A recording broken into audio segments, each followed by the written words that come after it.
ان نصیحتوں کا آغاز کیا ہوتا تھا؟ کس بات سے ہوتا تھا؟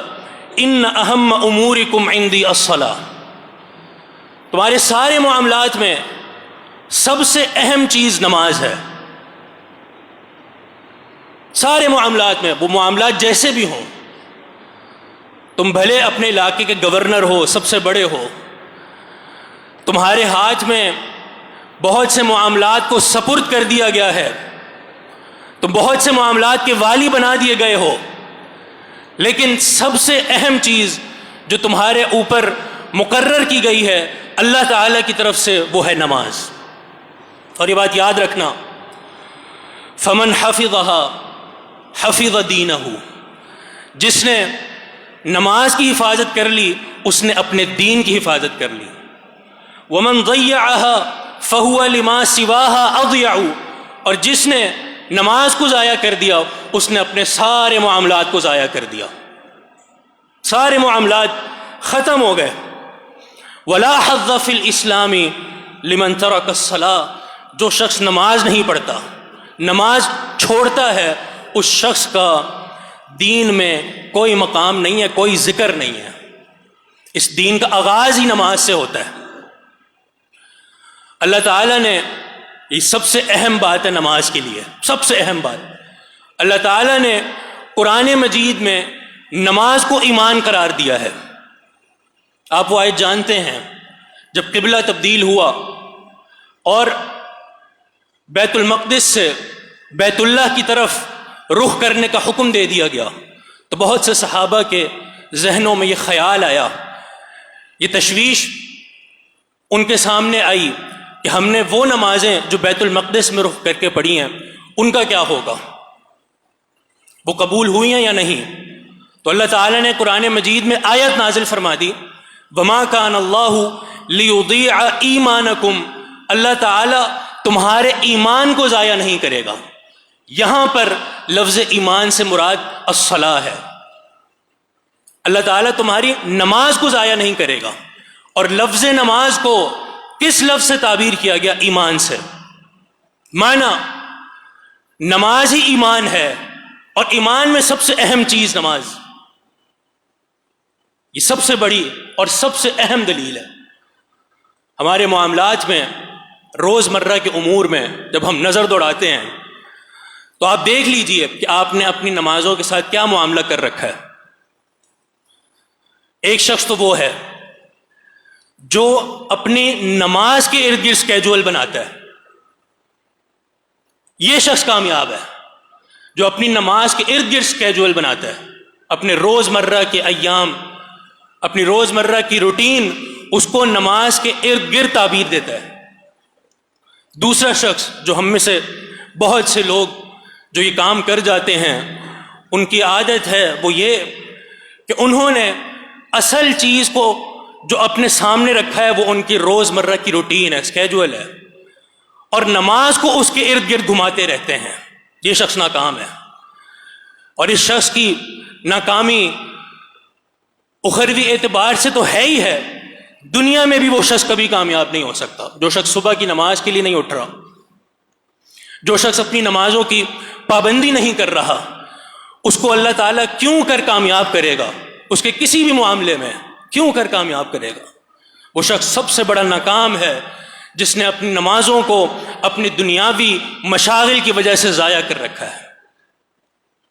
یہ سارے آیات اور احادیث جو آپ نے سنی ہیں، ان سے ایک ہی بات کی دلیل نظر آ رہی ہے، اور وہ ہے نماز کی اہمیت اور فضیلت۔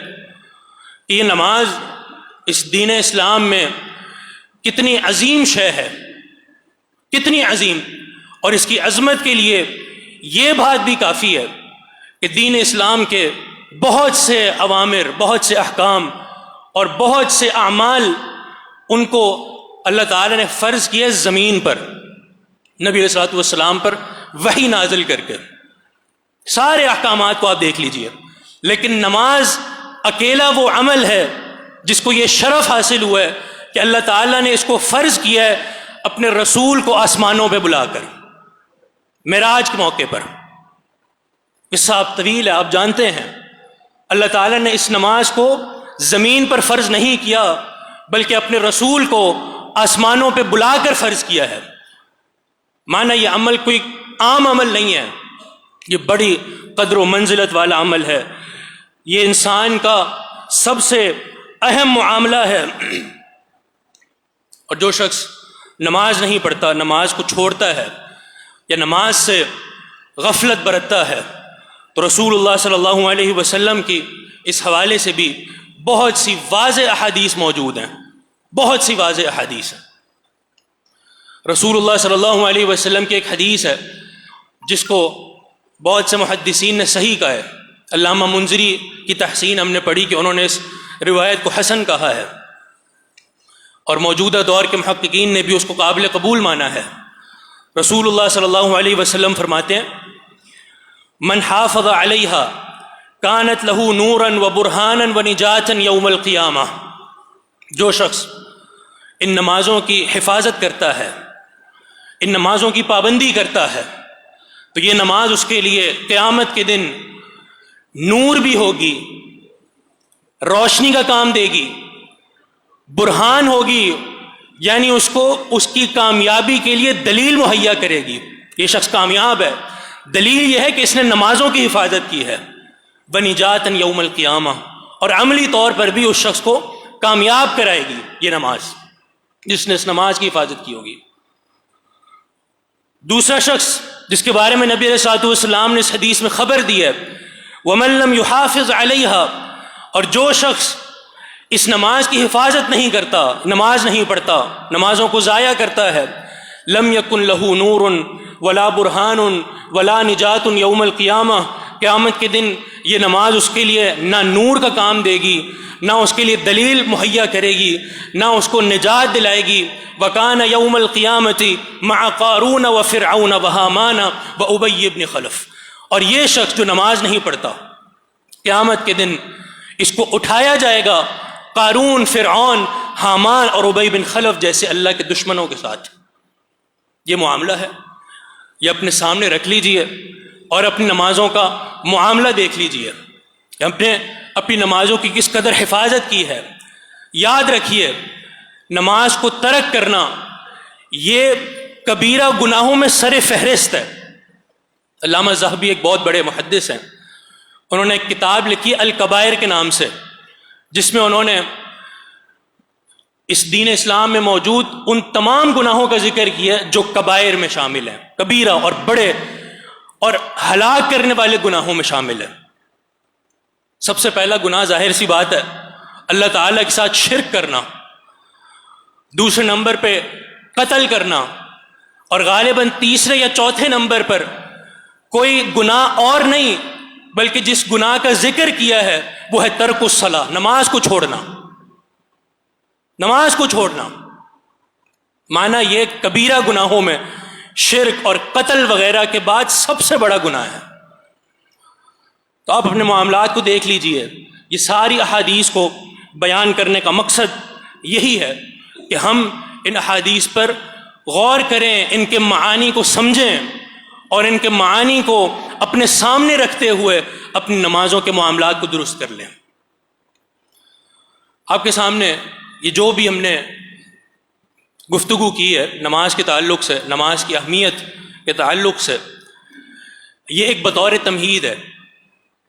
ہمارا اصل میں مقصد اس ساری گفتگو سے یہ ہے کہ ہم نے ایک سلسلہ شروع کیا ہے جو نماز کے تعلق سے ہے، اور اس میں سر فہرست بات یہ ہے کہ نماز کا جو طریقہ ہے اس کو بتایا جائے گا، اور بالخصوص ان اغلاط عامہ کا ذکر کیا جائے گا، ان غلطیوں کا جو بہت سے لوگ اس کا شکار ہو جاتے ہیں۔ نماز میں ہونے والی غلطیاں، ان کا ذکر کریں گے۔ ہم یہ ایک بات سنتے رہتے ہیں، بڑی خوشنما بات لگتی ہے بعض لوگوں کو، کہ جب کسی کو نماز کا طریقہ بتایا جائے تو سامنے سے یہ جواب ملتا ہے کہ بھئی ہم نماز تو پڑھ رہے ہیں، اب جیسی مرضی پڑھیں، جیسی مرضی پڑھیں، اللہ تعالیٰ قبول کرنے والا ہے۔ اس کے جواب میں ہم کوئی لمبی چوڑی بات نہیں کریں گے، صرف ایک حدیث آپ کے سامنے رکھیں گے اور اس حدیث کو سامنے رکھتے ہوئے اس کا جواب تیار کر لیجیے۔ اور بہت سے لوگ یہ کہتے ہوئے بھی سنائی دیتے ہیں کہ اللہ کے رسول صلی اللہ علیہ وسلم نے ان سارے طریقوں سے نماز پڑھی ہے. یعنی آج جو بھی طریقہ امت میں رائج ہے گویا کہ اس سارے طرق پر اللہ کے رسول نے عمل کیا. یہ بات بھی غلط ہے. نبی علیہ الصلوۃ والسلام نے ایک ہی طریقے سے نماز پڑھی ہے جو تمام صحیح احادیث کو جمع کر کے علماء نے اس کو جمع کیا ہے. محدثین نے ان طریقوں کو اپنی احادیث میں باقاعدہ کتاب اور ابواب کی صورت میں مرتب کیا. وہ ایک ہی طریقہ ہے نبی علیہ الصلوۃ والسلام کا. تکبیر تحریمہ سے لے کے سلام تک ایک ہی طریقہ ہے. اور علامہ البانی نے اس پر کتاب لکھی ہے اور اس کتاب کا نام بھی یہی رکھا, صفۃ صلاۃ النبی صلی اللہ علیہ وسلم کأنک تراہ.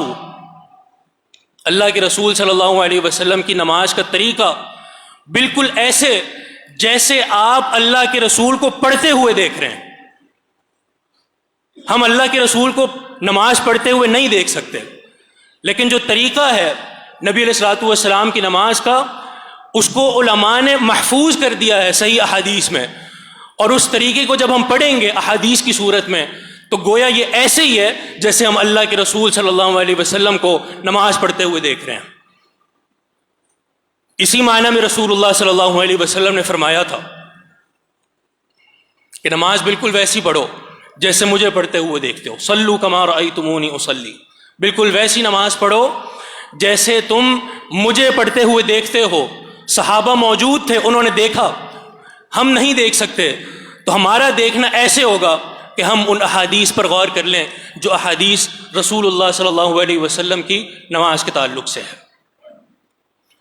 ہم ذکر کر رہے تھے کہ جو ایک بات کہی جاتی ہے کہ نماز ہی تو پڑھی جا رہی ہے, اب چاہے صحیح ہو یا غلط ہو اللہ تعالیٰ قبول کرنے والا ہے.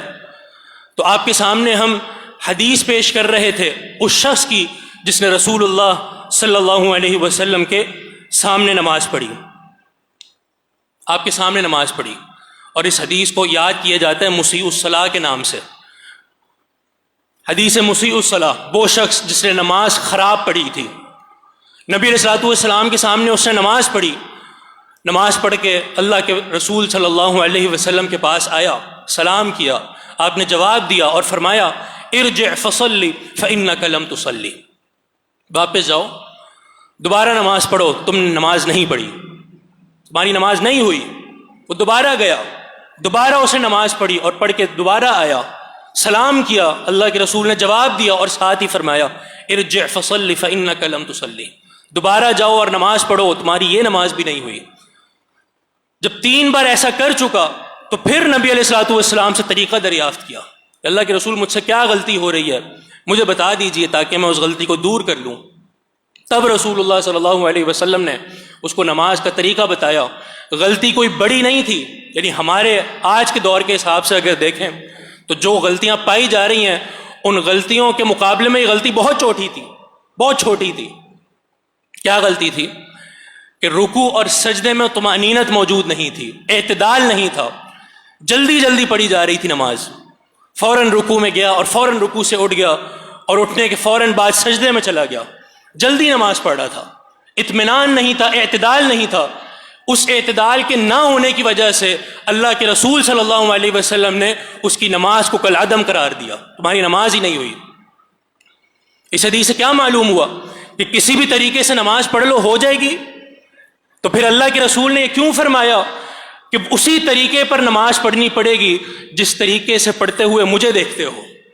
اور سیدنا حذیفہ بن یمان رضی اللہ عنہ جو کہ نبی علیہ الصلوۃ والسلام کے رازدان صحابی تھے, انہوں نے اس شخص کو یہ کیوں کہا جس شخص نے نماز پڑھی اور حذیفہ نے اس سے پوچھا منذ کم تصلی هذه الصلاۃ, تم یہ نماز کب سے پڑھ رہے ہو؟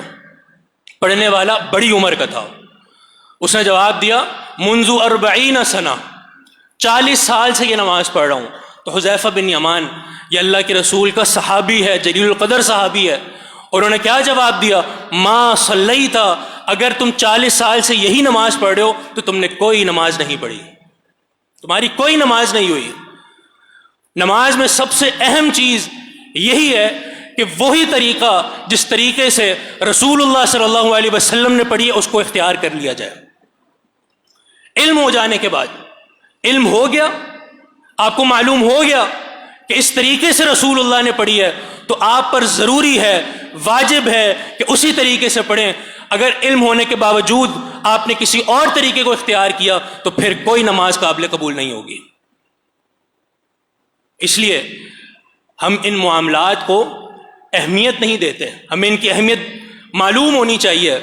ہم سارے معاملات، چاہے وہ دنیاوی ہوں، ہمارے کاروباری معاملات، کوئی بھی معاملہ شروع کرنے لگتے ہیں تو کیا ہم بغیر کسی تگ و دو اور بغیر کسی تحقیق اور تعلیم و تعلم کے شروع کر دیتے ہیں؟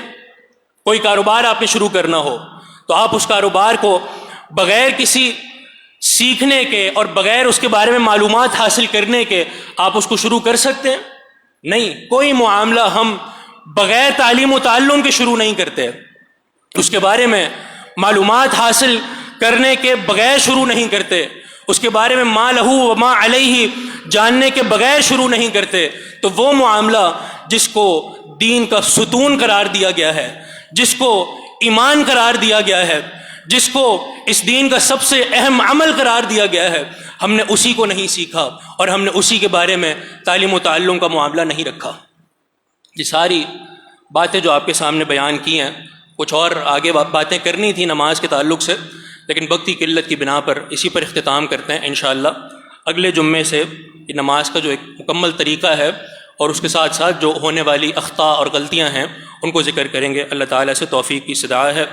اقول قولی ھذا واستغفر اللہ لی ولکم وآخر دعوانا ان الحمد للہ رب العالمین۔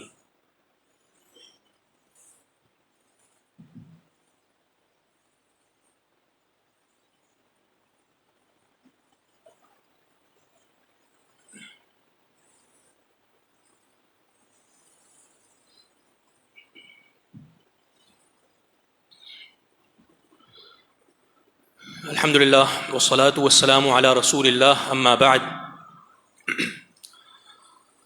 بارش کے ایام چل رہے ہیں تو اسی تناظر سے ایک سوال بھی ہوا کہ بارش میں جو ہم نماز جمع کرتے ہیں تو یہ جمع کیا ثابت ہے اور کیا اللہ کے رسول صلی اللہ علیہ وسلم نے کی ہے؟ تو جی ہاں، بارش میں جمع کرنا اللہ کے رسول صلی اللہ علیہ وسلم سے بھی اور آپ کے صحابہ سے بھی ثابت ہے۔ جمع کا طریقہ آپ جانتے ہیں کہ ظہر اور عصر کو جمع کیا جائے گا، مغرب اور عشاء کو جمع کیا جائے گا، اور اس وقت جب بارش ہو رہی ہو۔ جہاں تک بات ہے اس کی دلیل، تو یہ نبی علیہ الصلوۃ والسلام کی احادیث میں یہ بات شامل ہے اور موجود ہے۔ سب سے پہلے صحیح مسلم کی ایک حدیث بڑی معروف ہے، عبداللہ بن عباس رضی اللہ عنہما نے فرمایا تھا، جمع رسول اللہ صلی اللہ علیہ وسلم فی المدینۃ بین الظہر والعصر والمغرب والعشاء من غیر خوف ولا مطر۔ اللہ کے رسول صلی اللہ علیہ وسلم نے مدینہ میں ظہر اور عصر کو جمع کیا، مغرب اور عشاء کو جمع کیا، بغیر کسی خوف کے اور بغیر کسی بارش کے۔ کیا معنی ہوا اس کا؟ کہ خوف اور بارش میں نمازوں کو جمع کیا جا سکتا ہے، اور اس کے علاوہ جو اللہ کے رسول صلی اللہ علیہ وسلم جمع کیا، جو عبداللہ بن عباس بتا رہے ہیں، تو ایک جمع کی صورت ہوتی ہے کہ امت کو حرج سے بچانے کے لیے اللہ کے رسول صلی اللہ علیہ وسلم نے کبھی کبھار بغیر کسی سبب کے بھی جمع کیا نمازوں کو، بغیر کسی سبب کے۔ اور جن اسباب کا عبداللہ بن عباس نے اس حدیث میں ذکر کیا وہ دو ہیں، ایک خوف، اگر دشمن کا خوف ہو تو وہاں پر تلقین کی گئی ہے کہ نمازوں کو جمع کر لیا جائے، اور بارش، اگر بارش ہو تو وہاں پر بھی تلقین کی گئی ہے کہ وہاں نمازوں کو جمع کر دیا جائے۔ تو یہ بہت سی معروف احادیث ہے اس بارے میں۔ عبداللہ بن عمر رضی اللہ عنہما کا عمل ملتا ہے کہ ان کے دور میں، یعنی نبی علیہ الصلوۃ والسلام کی وفات کے بعد، جتنے بھی امراء اور جتنے بھی حکمران ان کی زندگیوں میں آئے، انہوں نے نمازوں کو بارش میں جمع کیا، اور عبداللہ بن عمر نے ان سارے حکمرانوں کے پیچھے نماز پڑھی جمع کرتے ہوئے۔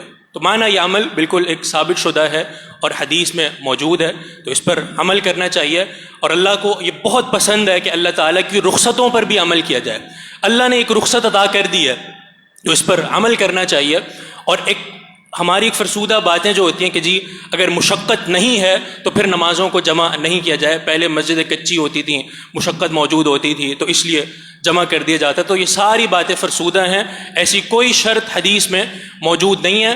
اور علماء نے جو نمازوں کو جمع کرنے کی وجہ اور علت بتائی ہے وہ نزول المطر ہے، کہ جب بارش نازل ہو گئی، اب چاہے آپ کو مشقت ہے یا نہیں ہے، تکلیف ہے یا نہیں ہے، آپ اپنے گھر میں ہیں یا کسی مسجد میں ہیں، کوئی بھی معاملہ مشقت نہیں بھی ہے تو آپ اس وقت بھی بارش کی موجودگی میں نماز کو جمع کریں گے. یہ اللہ کے رسول صلی اللہ علیہ وسلم کی سنت ہے.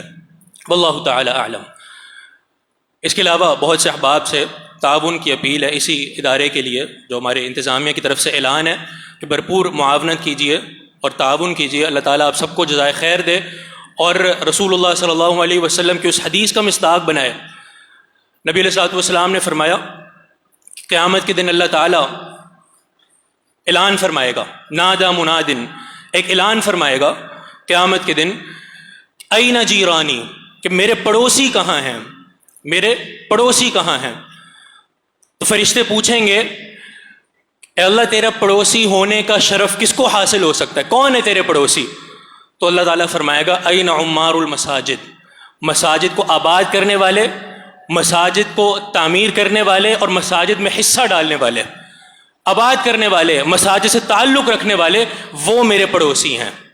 معنی یہ ہمارا جو معاملہ مساجد سے ہوتا ہے، تعلق ہوتا ہے، مساجد میں آنا، اس میں نمازیں پڑھنا اور اس کے سارے معاملات کو اپنے گھر کے معاملات سمجھنا، ایسا تعلق اللہ تعالیٰ کو بہت زیادہ محبوب ہے. اور یہی وہ لوگ ہیں جن کو یہ شرف حاصل ہوگا کہ اللہ تعالیٰ ان کو قیامت کے دن جنت میں اپنا پڑوس عطا فرمائے گا. اللہ تعالیٰ ہم سب کو اس میں شامل فرما دے. ان الحمد للہ نحمده ونستعینه ونستغفره ونؤمن به ونتوکل علیہ وصلی اللہ تعالی وسلم علی سیدنا محمد وعلى آلہ وصحبہ وسلم تسلیما کثیرا. اللهم صل على محمد وعلى آل محمد كما صليت على إبراهيم وعلى آل إبراهيم إنك حميد مجيد. اللهم بارك على محمد وعلى آل محمد كما باركت على إبراهيم وعلى آل إبراهيم إنك حميد مجيد. ربنا لا تؤاخذنا إن نسينا أو أخطأنا، ربنا ولا تحمل علينا إصرا كما حملته على الذين من قبلنا، ربنا ولا تحملنا ما لا طاقة لنا به واعف عنا واغفر لنا وارحمنا أنت مولانا فانصرنا على القوم الكافرين. اللهم انصر الإسلام والمسلمين، اللهم انصر من نصر دين محمد صلى الله عليه وسلم واجعلنا منهم، واخذل من خذل دين محمد صلى الله عليه وسلم ولا تجعلنا منهم. اللهم رحمتك نرجو فلا تكلنا إلى أنفسنا طرفة عين. اللهم ارفع عنا هذا البلاء والوباء. اللهم إنا نعوذ بك من البرص والجنون والجذام ومن سيء الأسقام. ربنا تقبل منا إنك أنت السميع العليم وتب علينا إنك أنت التواب الرحيم برحمتك يا أرحم الراحمين. وصلى الله تعالى على النبي